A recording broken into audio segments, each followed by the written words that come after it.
নমস্কার, ক্রিস জয়ন্তম। নবাবের শহর লখনৌ, এখানে জেসিআরটি মিটে গতকাল এসেছি। তো গতকাল সকালে আমাদের এখানে পৌঁছালাম আর কি, লখনৌ শহরে চারবাগ জায়গাটার নাম। কালকে আমাদের মিটিং ছিল, তো আমি একটু আর্লি রাজার আজকে সকালেই বেরিয়ে পড়লাম। এই আমি আপনাদের দেখাচ্ছি, এটা হচ্ছে আপনার চারবাগ স্টেশন। এখন সকাল 6টা বাজে, কিন্তু প্রচণ্ড ব্যস্ততম জায়গা। প্রচুর এখানে মন্দির, তারপরে অটোর ভিড়, এবং সকাল থেকে মানে একটা খাওয়া দাওয়ার একটা বিশাল আয়োজন। ব্রেকফাস্ট, এখানে আপনি ফ্রুটস পাবেন, ছোলা পাবেন, তারপরে ব্রেড পাবেন। টোটাল এই যে একটা মন্দির দেখাচ্ছি আমি। তো এই সেই চারবাগ, ঠিক আছে, মেট্রো। আর গতকাল রাত্রে অটো নিয়ে বেরিয়েছিলাম। তো মানে বাবা যোগী আদিত্যনাথ, এখানে সবাই অটোওয়ালা থেকে ওলা সবাই, দোকানদার সবাই দেখলাম ওনাকে বাবা বলেই ডাকে। তো যোগীরাজ কেমন চলছে এখানে? পুলিশের অ্যাকশনটা বড় মারাত্মক। পুলিশকে সবাই বাঘের মতো ভয় পায়, এটা দেখলাম। এই যে সকালের খাওয়া, এই চা লুচি।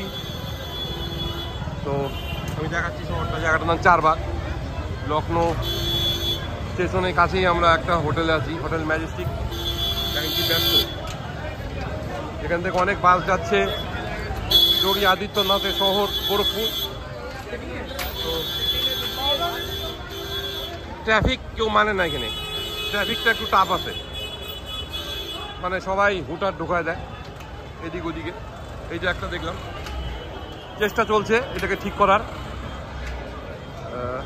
অনেকে জিজ্ঞাসা করলাম কেমন আছেন, তো সবাই বললো না, আগের থেকে জায়গাটা অনেক ইমপ্রুভ হয়েছে। কোনো হকার নেই কিন্তু। এই যে হকার কিন্তু কি আপনার বলেন তো, হকার হচ্ছে আপনার একটা সাময়িক সময় অবধি থাকে, তারপরে তাদেরকে জায়গা ছাড়তে হয়। মানে সকালবেলা আসবে, সন্ধ্যাবেলা চলে যাবে, কোনো ঠিক জায়গা নাই। এই সকালবেলা 4টার থেকে শুরু হয়ে গেছে, চলবে।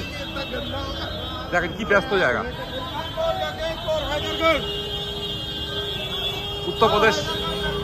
উত্তরপ্রদেশ পরিবহনের গাড়ি, ঠিক আছে। টোটোরও ভিড় আছে অনেক, প্রচুর টোটো।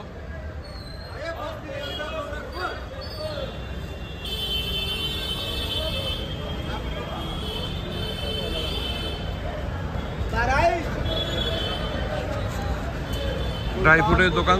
যদি কখনো উত্তরপ্রদেশে আসেন আর কি, তাহলে চারবাগ এলাকা কিন্তু হোটেলে ছড়াছড়ি, এবং মোটামুটি রিজনেবল হোটেল। আপনি 500 টাকা থেকে 3000 টাকার মতো আপনি হোটেল পাবেন। এই ড্রাই ফ্রুটের দোকান বেশ ভালো লাগলো সকাল সকাল। যদি আমার চ্যানেল ভালো লাগে তাহলে সাবস্ক্রাইব করবেন।